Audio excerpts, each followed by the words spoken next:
Hello, my name is Lilith Bracana de Anu, and I am the sole owner of Maid Gourmet Delights, which is a manufacturing company for gluten-free baking goods. I also have celiac disease. And back in 2005, my daughter and myself, and later my niece, were all diagnosed with celiac disease. Now, as you know, back then, there wasn't a single loaf of bread out there that functioned or tasted anything like a regular piece of bread. They were almost actually pretty ghastly. And so I went off on a 5-year journey to find and make the what one would term in the industry the holy grail of breads. And after many bricks and doorstops later, I finally was able to make a moist, chewy, airy, flexible, as well as squeezable gluten-free bread. And here it is. It is a home mix, and the reason that I decided to do a home mix was because most breads that you get today, both regular breads and gluten-free breads, are frozen because they're made long distance away, and the freezing and then refrigerating of it degrades the grain, especially in a gluten-free bread. In a gluten-free bread, the grain, I don't know if you know, but the grain will absorb a lot of water, a lot more water than flour will, but it will also release that water a lot faster, and because it doesn't have gluten, it does not trap it. Now, I could say anything about my bread. I could say it is the best bread you'll ever taste. It's the closest to real bread. There's no other bread out there, and many people have made that claim. In fact, when I've mentioned that, I've heard, oh yeah, I've heard that before, and it's never like that. So I know that I can sit here and tell you anything, but really it is the bread. The bread is, for a pun, the proof of the pudding. And here it is. Now, this bread was baked 24 hours ago.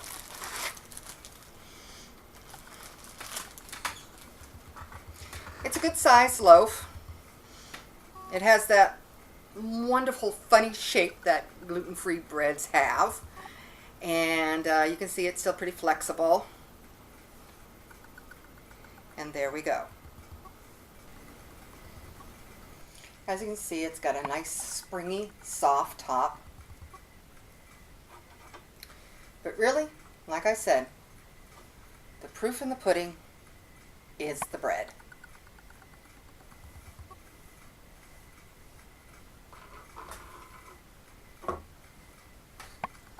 And there we go.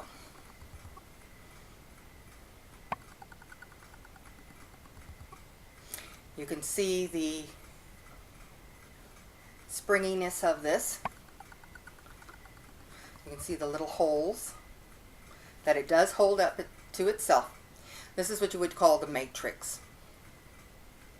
And because of the addition of the proteins that I use, such as whey protein and split pea, yellow pea protein, I have been able to sustain, you can see even better here, I've been able to sustain, for the most part, the cells that the air is trapped in, that the gases are trapped in. So you end up with a much better slice of bread.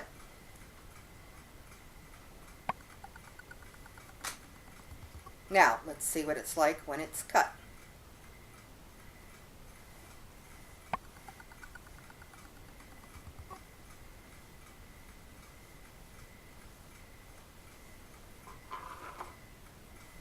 Try it again.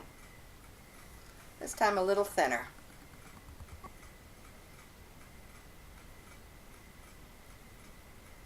And as you can see, it's very flexible.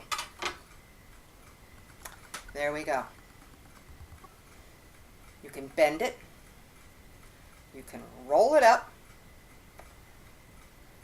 and it does not break. Let me do that again. You can bend it, and it does not break. You can fold it, roll it, and you still have a very stretchy, let's see, I hope I'm getting this in the camera. Now when you pull, watch that, it tears like real bread. It has texture, it's soft, look at that.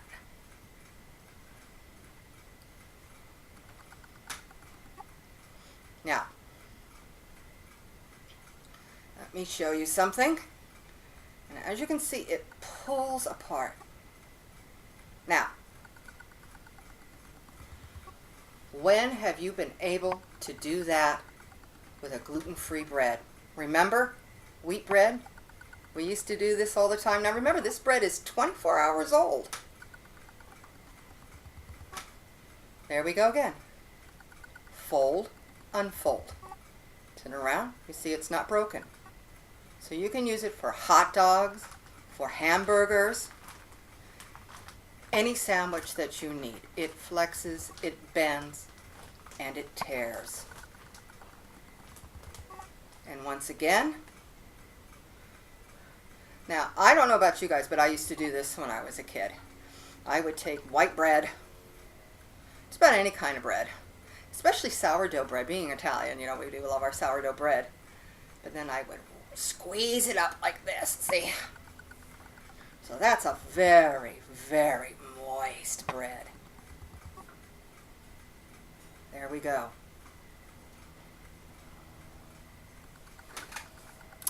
So, like I said, the proof of the pudding is in the bread.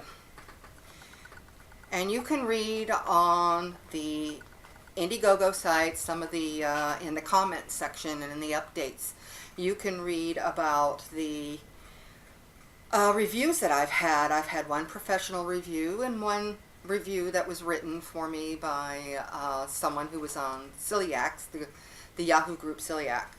And they gave a wonderful review on this. So many people love this bread. People who have celiac disease and people who don't have celiac disease love this bread. I have many people who are anxiously waiting for this bread to come out on the market. Now, the reason for this whole campaign of mine is for the initial launching of the company's bread, this chewy, flexible bread. Now, I need the funds to be able to package and market this bread for home baking. And as you know, the celiac community needs a quality product like this. And I not only have bread, I also have a new recipe for mock rye. I have a pizza dough recipe that is to die for. I have cookie recipes that people come and say, can you make that for me, please? I just catered a full gluten-free party. I made the bread, the cake, I made a carrot cake, and I made two kinds of cookies. A shortbread cookie, which was reviewed by a person who was from England who said that it tasted just like the shortbread that they have in England. There we go. Now, like the estimated 3 million people with celiac disease and the estimated 18 million people with gluten sensitivity, the impact of this disease is not just on us who have celiac disease. It also impacts on the people in our house, our families, our friends. We can't go out socially because we don't have a good bread. Now, I take this to events and I take this to outings, and I have people who request me to bring this bread, people who have celiac disease and those who don't. And because it's a bread that everybody can eat. It's a bread that is more nutritious than a lot of the other breads out there. The other breads out there often have more starch in it. The only sort of starch I have in this is tapioca. The rest of the flours is brown rice flour, sorghum flour, and then the two proteins, which is pea protein isolate and whey powder. And those ingredients together, along with the traditional salt and sugar and yeast and xanthan gum, make this loaf of bread. I also make very good cookies. I plan on making frozen dough cookies. But right now, the biggest issue is getting this to market. It's been very difficult. It is hard to find a good, qualified, certified co-packer who can package this together like this for an affordable cost, because that is one of my things that I want to do, is to be able to make this affordable, cost-effective, tasty, and nutritious. So please donate. We only have a few days left. We also have a offer to double donations up to $250. So please donate soon. It'll be greatly appreciated, and you'll be able to buy this on the market. Thank you very much.